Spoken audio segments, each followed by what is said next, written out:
The desert sun beat down mercilessly on the small wagon train as it slowly made its way through the rocky terrain of New Mexico territory. It was 1878, and the land was still wild and dangerous. Among the travelers was a young woman named Catherine who held her two newborn babies close to her chest. The babies were only 3 days old, and she was still weak from giving birth. Catherine's husband had died just 2 days earlier from a terrible fever that had swept through their group. She remembered how he had held her hand and whispered that everything would be okay, that they would make it to California together. But now she was alone, surrounded by strangers who barely knew her name. The wagon train consisted of only 12 people now. They had started with 22, but disease and accidents had taken their toll. The remaining travelers were mostly men looking to start new lives in California. There was old Pete, the wagon master who had been leading groups west for 15 years. There was young Billy, barely 18, who dreamed of finding gold. And there were the Henderson brothers, rough men who kept to themselves and made Catherine nervous with their cold stares. Catherine tried to stay strong, but her body was betraying her. She had lost a lot of blood during the difficult birth, and the constant jolting of the wagon made her feel dizzy and sick. The babies cried often, and she worried she didn't have enough milk to feed them both. Other women in the group had offered to help, but there were only 2 other females, and they had their own families to worry about. The landscape around them was beautiful but terrifying. Red rocks jutted up from the earth like ancient monuments, and the sky stretched endlessly above them. But Catherine knew this beauty hid dangers. They had heard stories of Apache raids, wild animals, and treacherous mountain passes that had claimed the lives of many travelers on this particular morning. Something felt different. Pete had been acting nervous, constantly scanning the horizon with his old telescope. He had grown quiet, which was unusual for the talkative old man. The other men seemed on edge too, checking their rifles more often and speaking in hushed voices around. Midday, they stopped to rest the horses and oxen. Catherine climbed down from her wagon carefully, still sore and weak. She needed to feed the babies and change their clothes. As she sat in the shade of her wagon, she noticed how quiet everything had become. Even the desert wind seemed to have stopped blowing. That's when Pete saw them. "Indians on the ridge," he shouted, pointing to the rocky hills above them. "Apache." "Warriors!" Panic exploded through the small camp like wildfire. Men grabbed their weapons and started unhitching horses from the wagons. Women screamed and gathered their children. Catherine felt her heart stop as she looked up at the ridgeline. There, silhouetted against the bright sky, were at least 20 Apache warriors on horseback. "We need to run," Billy shouted, his young voice cracking with fear. "Leave the wagons and take the horses. What about the women and children?" asked one of the men. "Every person for themselves," shouted one of the Henderson brothers as he jumped on his horse. "This ain't no time for heroes." Catherine watched in horror as the group fell apart. Men mounted horses and rode away as fast as they could, leaving behind everything they owned. The 2 other women were helped onto horses by their husbands and disappeared in clouds of dust. Within minutes, Catherine found herself completely alone with her newborn twins. She tried to stand, but her legs gave out. The childbirth had left her too weak to run, and she couldn't possibly carry both babies while trying to escape on foot. The nearest horse had run away when someone fired a warning shot, and she didn't have the strength to catch it anyway. The sound of Apache war cries echoed across the desert as the warriors came down from the ridge. Catherine could hear the thunder of horse hooves getting closer and closer. She looked at her babies, so small and helpless, and made a desperate decision. Crawling on her hands and knees, she dragged herself and her children underneath her overturned wagon. The wooden wheels and canvas top provided little protection, but it was better than being out in the open. She pulled the babies close to her body, trying to muffle their cries with her shawl. The Apache warriors swept through the abandoned camp. Like a whirlwind, Catherine could hear them searching through the wagons, taking what they wanted and destroying the rest. Pots and pans clattered, wood splintered, and voices called out in a language she didn't understand. She closed her eyes and prayed harder than she had ever prayed in her life. She thought about her husband and how he had promised to protect them. She thought about her parents back in Missouri who would never know what happened to their daughter and grandchildren. She wondered if the babies could sense her fear. One of the twins started to cry, despite her efforts to keep them quiet. The sound seemed impossibly loud in the sudden silence that had fallen over the camp. Catherine's blood turned to ice as she heard footsteps approaching her hiding place. Heavy boots crunched on the rocky ground, getting closer with each step. She held her breath and squeezed her eyes shut, waiting for the end. The footsteps stopped right beside the wagon. Catherine could hear someone breathing, could sense a presence. Just feet away from where she lay hidden with her children, a hand reached under the wagon. Catherine's world seemed to stop. This was it. This was how her story would end, alone in the desert with her babies, far from home and family. She had survived childbirth, the death of her husband, and the journey across dangerous territory, only to die here in the middle of nowhere. But something strange happened. Instead of violence, there was silence. The hand that had reached toward her stopped moving. She could hear the person outside the wagon talking to others in the Apache language, but the tone was different now. Not angry or excited, but almost thoughtful. More footsteps approached, and Catherine heard several voices speaking in urgent tones. She couldn't understand the words, but she could hear something in their voices that surprised her. They sounded curious rather than hostile. Then, to her amazement, the voices moved away. The footsteps receded, and she heard the warriors mounting their horses. Within minutes, the sound of hoofbeats was fading into the distance, leaving behind only the desert wind and the scattered remains of the wagon train. Catherine lay there for what felt like hours, afraid to move, afraid to breathe. The babies had fallen asleep in her arms, exhausted by their crying. As the sun began to sink lower in the sky, she finally found the courage to peek out from under the wagon. The camp was destroyed, but she was alive. Her babies were alive, somehow. Impossibly, the Apache warriors had spared them. She didn't understand why, but she was grateful beyond words. As she looked around at the wreckage of their journey, Catherine realized that her real story was just beginning. The sun was setting behind the rocky hills when Catherine heard the sound of a single horse approaching. Her heart started racing again. She had spent the entire afternoon hiding under the wagon with her babies, too scared to come out, too weak to run. The Apache warriors had left hours ago. But now someone was coming back. She pressed herself deeper into the shadows under the overturned wagon, holding her twins so tightly that one of them made a small whimpering sound. Through a gap in the canvas, she could see the legs of a horse walking slowly through the destroyed camp. The rider was moving carefully, deliberately, like someone searching for something specific. The horse stopped right next to her wagon. Catherine could see the animal's hooves just inches from her face. Her babies were starting to wake up, and she knew it was only a matter of time before they started crying again. She tried to rock them gently, whispering the softest lullaby she could manage. Then she heard a voice speaking in English, though with a heavy accent that made the words sound different. "Woman with babies," the voice said quietly. "I know you are there." Catherine's blood froze. How did he know? How could he possibly know she was hiding under the wagon?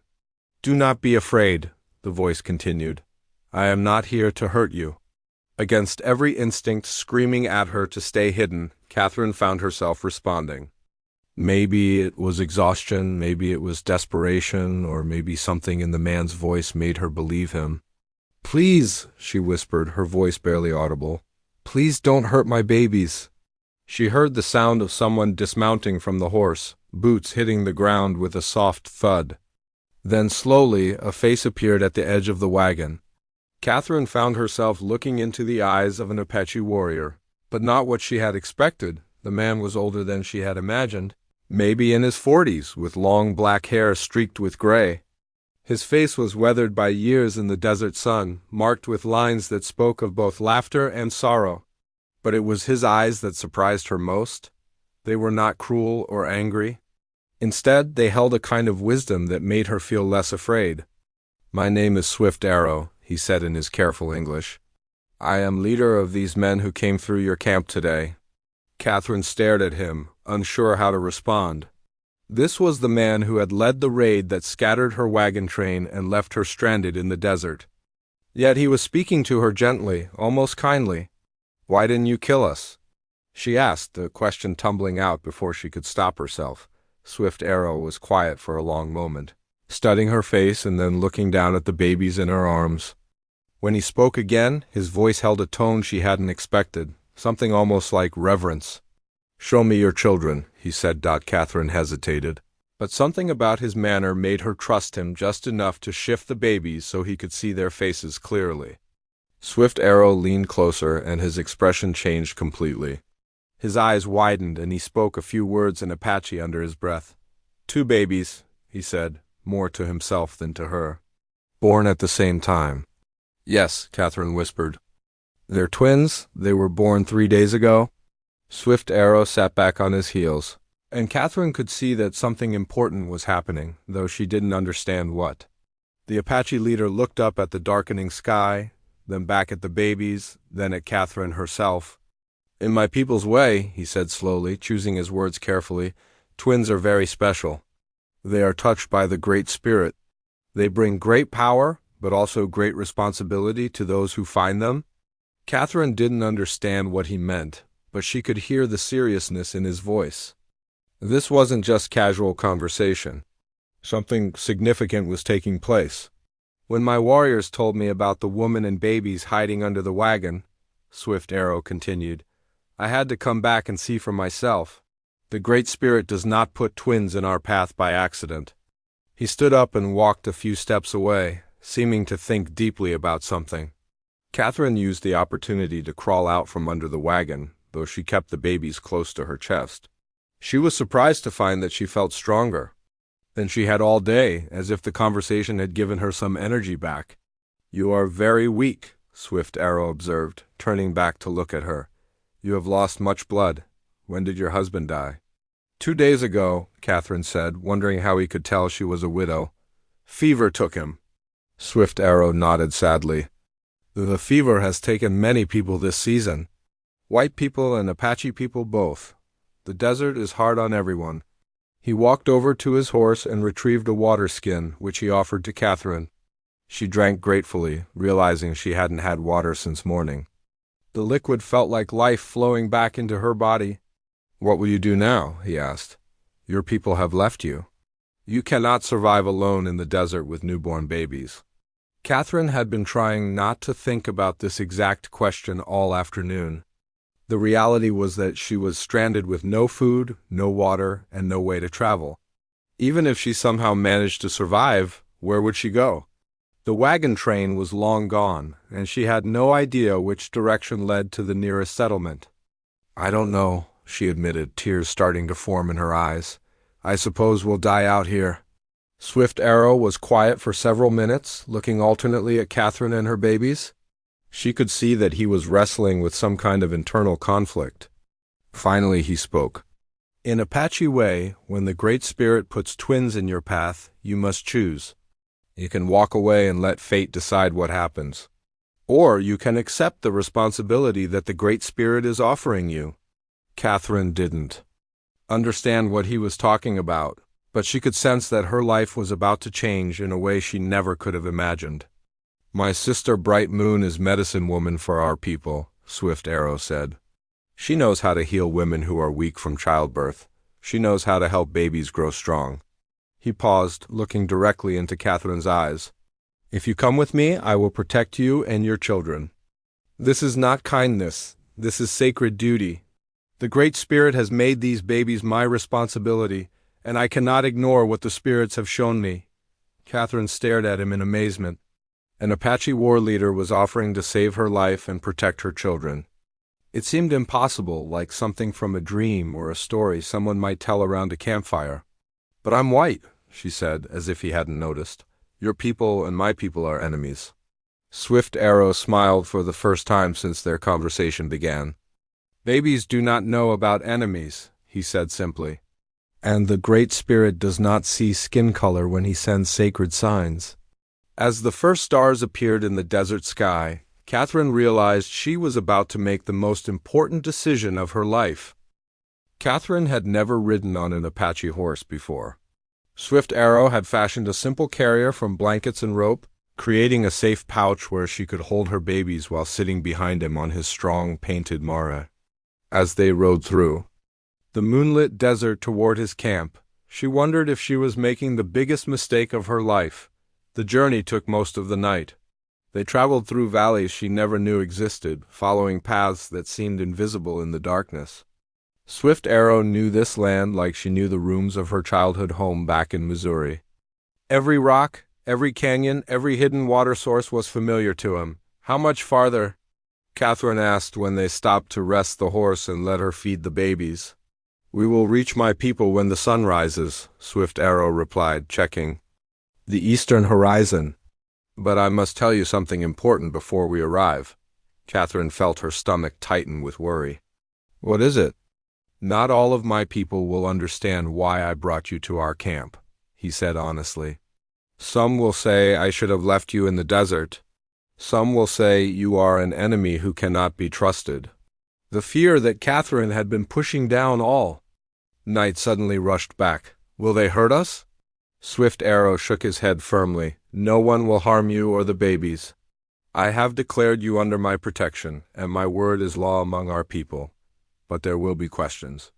There will be anger. You must be prepared for this." As the first light of dawn began to paint the sky pink and gold, they climbed a narrow trail that led to a hidden canyon. Catherine gasped when she saw the Apache camp spread out below them. It was nothing like what she had imagined. Instead of the wild, chaotic settlement she expected, she saw a well-organized community. There were perhaps 60 people living in sturdy shelters made of wood and animal hides. Children played near a clear stream that ran through the middle of the canyon. Women worked around cooking fires and men tended to horses in a natural corral formed by rock walls. But as Swift Arrow guided his horse down into the canyon, Catherine noticed that all activity stopped. Every person in the camp turned to stare at them. The silence was so complete that she could hear her own heartbeat. A group of warriors approached them, their faces serious and questioning. They spoke rapidly in Apache, and Catherine could tell by their tones that they were not happy. She didn't understand the words, but she understood the emotion. They were angry that their leader had brought a white woman to their hidden sanctuary. One young warrior, barely out of his teens, spoke with particular heat. His voice rose as he gestured toward Catherine and her babies. She could see the fury in his eyes, and she instinctively held her children closer. Swift Arrow remained calm throughout the heated discussion. When the young warrior finished his angry speech, the older leader dismounted and helped Catherine down from the horse. Then he faced his people and began to speak. Catherine couldn't understand his words, but she could hear the authority in his voice. He spoke for several minutes, sometimes pointing to the babies, sometimes gesturing toward the sky. As he continued, she noticed that the angry expressions on some faces began to change to looks of surprise and then something that might have been awe. When Swift Arrow finished speaking, an elderly woman pushed through the crowd. She was small and bent with age, but Catherine could see immediately that she commanded great respect. Everyone stepped aside to let her pass. The old woman approached Catherine slowly, her dark eyes fixed on the babies. When she reached them, she spoke a single word in Apache, then looked up at Swift Arrow with raised eyebrows. "Yes, grandmother," Swift Arrow replied in English so Catherine could understand. "Twins, born 3 days ago." The elderly woman, who Catherine would later learn was called Bright Moon, reached out with weathered hands and gently touched each baby's forehead. She spoke several words in Apache, then turned to address the gathered crowd. The change in the people's attitude was immediate and dramatic. Where there had been anger and suspicion, now there were murmurs of wonder and respect. Several people stepped forward to get a better look at the babies, but they kept a respectful distance. "What's happening?"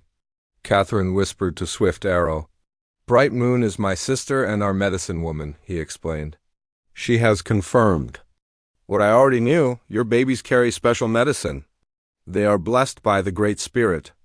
An older warrior who had been particularly hostile just minutes before now approached with his head bowed slightly. He spoke to Swift Arrow in a tone that was completely different from his earlier anger. Running Bear says he was wrong to question. My decision, Swift Arrow translated. He asks forgiveness for doubting the will of the Great Spirit. Catherine felt dizzy, and not just from exhaustion. The sudden shift from hostility to reverence was overwhelming. These people who had been ready to drive her away were now treating her babies like they were something precious and sacred. Bright Moon took Catherine gently by the arm and led her toward a large shelter near the stream. The medicine woman spoke, softly in Apache, her voice kind and welcoming despite the language barrier. She says you need rest and healing medicine, Swift Arrow translated, walking alongside them. She will take care of you until you are strong again. Inside the shelter, Catherine was amazed by what she found.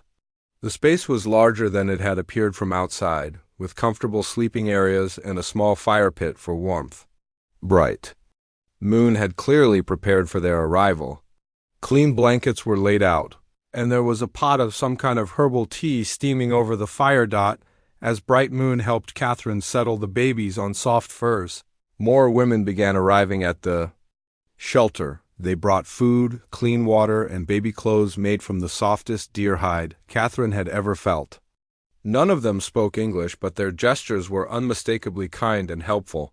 One young woman, who appeared to be about Catherine's age, brought a bowl of warm broth and gestured for her to drink it. The taste was strange but not unpleasant, and Catherine realized she hadn't eaten anything substantial in 2 days. What are they giving me? She asked Swift Arrow, who had remained nearby to help translate. Medicine to help your body heal from childbirth, he replied. Bright Moon is very skilled. She has delivered many babies and knows how to help new mothers recover their strength. As the day wore on, Catherine found herself surrounded by Apache, women who seemed determined to help her and her babies thrive. They showed her how to wrap the twins in their traditional baby carriers, how to prepare special teas that would increase her milk production, and how to recognize the signs that indicated the babies were healthy and growing well. Despite the language barrier, Catherine began to understand that these women were welcoming her into their community in a way she had never experienced before. Even among her own people on the wagon train, she had often felt alone and judged. Here, she was being treated like family. As evening approached and the canyon filled with the golden light of sunset, Catherine realized that her old life was truly over. Whatever happened next, she was no longer the same person who had hidden under that wagon just 24 hours ago. She was becoming something new, someone new, in ways she was only beginning to understand. 3 months had passed since Catherine arrived at the Apache camp, and her life had changed in ways she never could have imagined. Her babies, whom the Apache had named Little Thunder and Dancing Rain, were thriving in the high desert air. They had grown chubby and healthy, their eyes bright with curiosity as they watched the world around them. Catherine herself had regained her strength under Bright Moon's careful care. The medicine woman had taught her which plants could heal wounds, which roots could ease pain, and which berries were safe to eat. More importantly, she had taught Catherine how to see the desert not as a hostile enemy, but as a provider that offered everything needed for survival if you knew where to look. Each morning, Catherine would wake to the sound of children laughing by the stream. The Apache children had quickly accepted her presence, and now they would gather around her shelter, eager to hear her tell stories in English. In return, they taught her Apache words, giggling when she mispronounced them and patiently correcting her until she got them right. Tree, she would say, pointing to a pine growing near the canyon wall. Jin, Little Laughing Fox would reply, shaking his head at her pronunciation. Jin, Catherine would repeat, trying to match the musical tones of the Apache language. Better, 8-year-old Redbird would say with serious approval. One of the few English words she had learned. Swift Arrow had become her guide to this new world. He would often sit with her in the evenings, translating conversations and explaining Apache customs. She learned that the Apache people had their own complex system of laws and traditions that governed everything from how food was shared to how decisions were made for the entire community. In your world, Swift Arrow told her, One evening, as they watch the sunset paint the canyon walls red and gold, one man makes decisions for many people. In our world, we talk until everyone agrees or until the wisest voices show us the right path. Catherine was fascinated by how different their societies were. Don't people ever disagree and refuse to change their minds?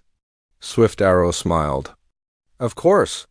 But we have learned that a decision everyone can live with is better than a decision that half the people will fight against. As the weeks passed, Catherine found herself becoming more comfortable with Apache ways of life. She learned to weave baskets from willow branches, to tan hide until it was soft as cloth, and to cook meals over an open fire using only the ingredients the desert provided.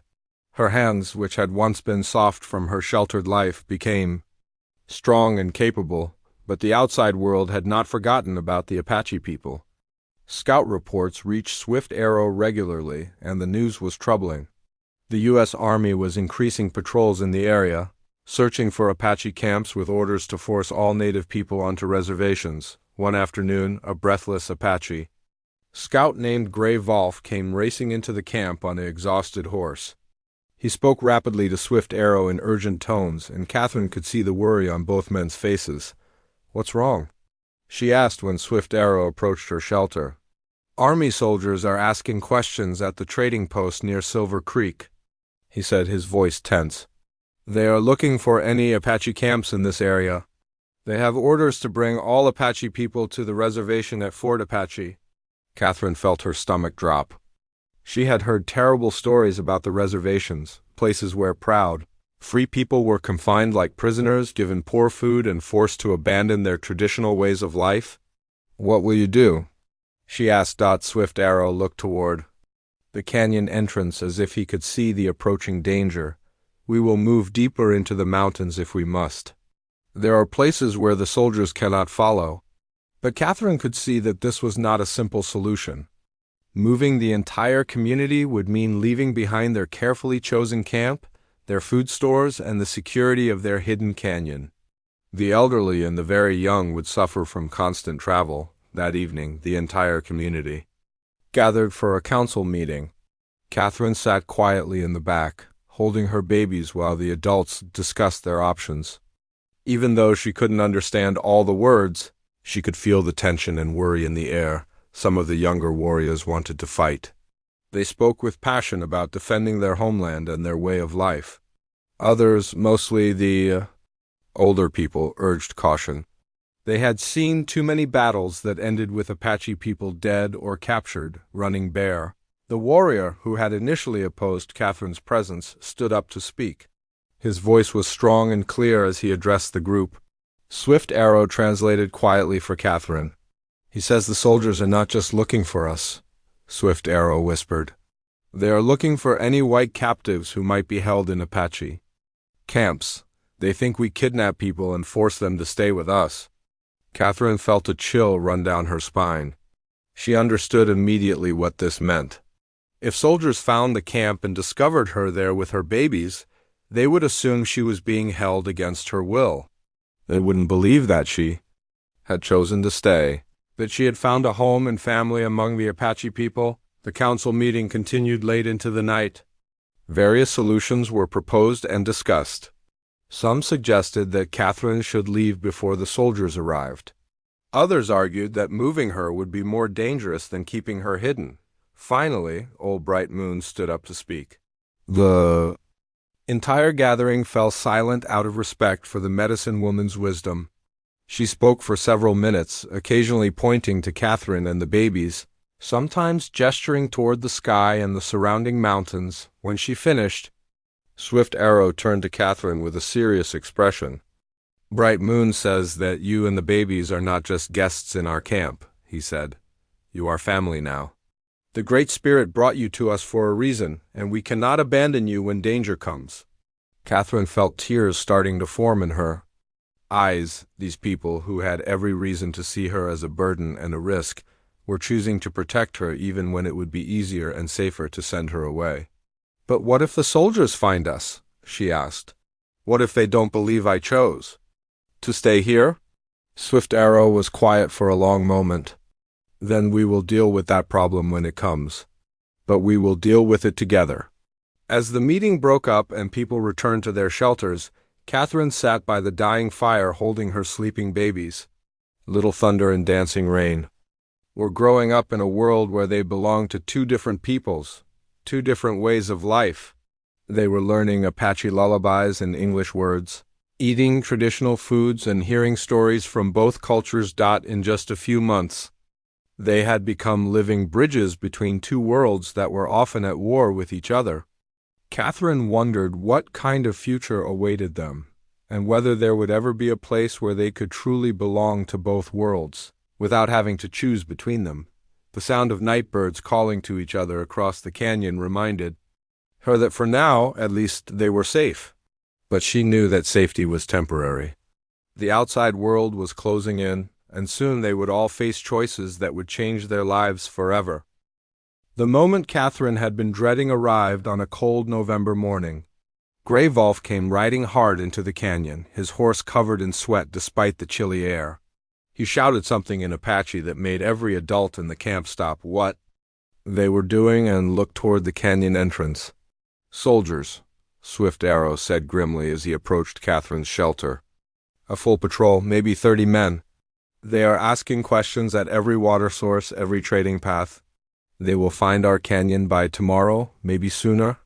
Catherine felt her heart sink as she looked down at Little Thunder and Dancing Rain now, 6 months old and babbling happily as they played with carved wooden toys the Apache children had made for them. The babies had no idea that their peaceful world was about to be turned upside down. "What do we do?" Catherine asked, though she was afraid to hear the answer. Swift Arrow's jaw was set in determination. "We do what we must do. We face them together." The camp became a flurry of activity as everyone prepared for the soldiers' arrival. Weapons were cleaned and checked. Important items were hidden in secret caves. The elderly and the youngest children were moved to the most protected part of the canyon, where they could be quickly evacuated if necessary. Catherine spent the day in a state of nervous dread, trying to care for her babies while watching the Apache people prepare for what might be their final stand in this place they called home. She noticed that several of the younger warriors kept looking at her with expressions she couldn't quite read. She wondered if they were thinking it would be easier if she simply wasn't there. That evening, Swift Arrow called another council meeting. This time, the discussion was shorter and more focused. Catherine could tell that important decisions were being made, but when she asked for translation, Swift Arrow simply said, "We are deciding how to protect what matters most." The soldiers arrived just after sunrise the next day. Catherine heard the sound of horses and men's voices echoing off the canyon walls long before she could see them. Her hands shook as she held her babies close, wondering if this would be the last time she felt safe. Captain Morrison led the patrol into the Apache camp with his rifle ready but not raised. He was a weathered man in his 40s who had clearly spent years on the frontier. Behind him rode 29 other soldiers, all alert and ready for trouble. Swift Arrow walked out to meet them, showing no fear despite being vastly outnumbered. Several other Apache warriors flanked him, but Catherine noticed they had deliberately left their weapons in their shelters. This was meant to be a talk, not a battle. "I am Captain Morrison of the United States Army," the officer announced in a loud voice. "I am here under orders to escort all Apache people in this area to the reservation at Fort Apache, where you will be provided with food, shelter, and protection." Swift Arrow replied in perfect English, his voice calm and steady. "I am Swift Arrow, leader of these people. We have harmed no one. We have taken nothing that was not freely given. Why must we leave our home?" "Those are my orders," Captain Morrison said, though Catherine thought she heard some reluctance in his voice. "All Apache people must report to the reservation. It's for your own safety as much as anything else? And if we refuse?" Swift Arrow asked. The captain's expression hardened. "Then I will use whatever force is necessary to carry out my orders." It was at this moment that Catherine made a decision that surprised even herself. She stepped out of her shelter, carrying Little Thunder and Dancing Rain, and walked straight toward the group of soldiers. The effect was immediate and dramatic. Several soldiers raised their rifles, thinking she might be a captive making a break. For freedom! Captain Morrison held up his hand to stop them, his eyes wide with surprise. "Ma'am," he called out, "are you being held against your will? We're here to take you to safety." Catherine stopped about 10 feet away from the soldiers, close enough to speak clearly, but far enough to avoid any sudden movements that might cause violence. "Captain Morrison," she said in a strong, clear voice, "my name is Catherine Wheeler. I am not a captive. I am here by choice, and these people have saved my life and the lives of my children." The captain looked confused. "Ma'am, you don't understand. These are Apache warriors. They're dangerous. We have reports of raids and attacks." "The only raid I experienced was when my wagon train was attacked," Catherine replied firmly. "But Swift Arrow could have killed us that day. Instead, he chose to protect us because of Apache beliefs about children born as twins. These people have shown me more kindness and acceptance than I ever received from my own kind." Captain Morrison dismounted from his horse and walked closer to Catherine, studying her face carefully. "Are you saying you want to stay here, with the Apache?" "I'm saying these people are my family now," Catherine said, surprised by the strength. In her own voice, "My children are learning 2 languages, 2 ways of life. They are being raised with love and respect by an entire community that sees them as blessings rather than burdens." The captain looked at the babies in her arms, then at the Apache people gathered around the camp. Catherine could see him trying to understand a situation that clearly didn't fit into any of his expectations. "Ma'am, I have my orders," he said finally. "I'm supposed to bring all Apache people to the reservation. I can't just leave them here." "Then let me propose something different," Catherine said, an idea forming in her mind even as she spoke. "What if there was a way for Apache people and white settlers to coexist peacefully? What if instead of forcing people onto reservations, we created places where both cultures could trade and learn from each other?" Swift Arrow stepped forward, understanding immediately what Catherine was suggesting. "The woman speaks of building bridges instead of walls," he said to Captain Morrison. "She has lived with us. She knows we are not the savages your people believe us to be." Captain Morrison looked back and forth between Catherine and Swift Arrow, clearly struggling with a situation his military training had never prepared him for. "I would need to speak with my commanding officer," he said slowly. "This is not a decision I can make on my own." "Then let me come with you," Catherine said. "Let me speak to your commander and tell him what I have learned here. Let me show him that there is another way." What followed were several hours of tense negotiation.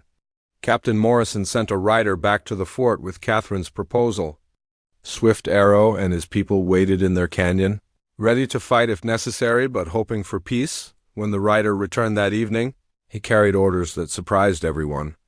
The commanding officer wanted to meet with Catherine and Swift Arrow to discuss the possibility of establishing a trading post at the boundary between Apache territory and settler lands. 6 months later, Catherine stood in front of a small but thriving trading post that sat in a valley between the Apache Mountains and the nearest white settlement. Little Thunder and Dancing Rain, now walking and babbling in both English and Apache, played in the dirt while Apache and white children learned games from each other. Swift Arrow had become not just her protector, but her partner in building something new. Together, they had created a place where both worlds could meet safely. The trading post sold Apache crafts to settlers and provided Apache people with tools and supplies they needed. It wasn't perfect. There were still people on both sides who distrusted the arrangement. But it was a beginning, a proof that 2 very different peoples could find common ground when they chose understanding over fear. As Catherine watched her children grow up truly belonging to both worlds, she realized that sometimes the most important journeys don't take you to new places. Sometimes they take you to new ways of seeing the world you're already in.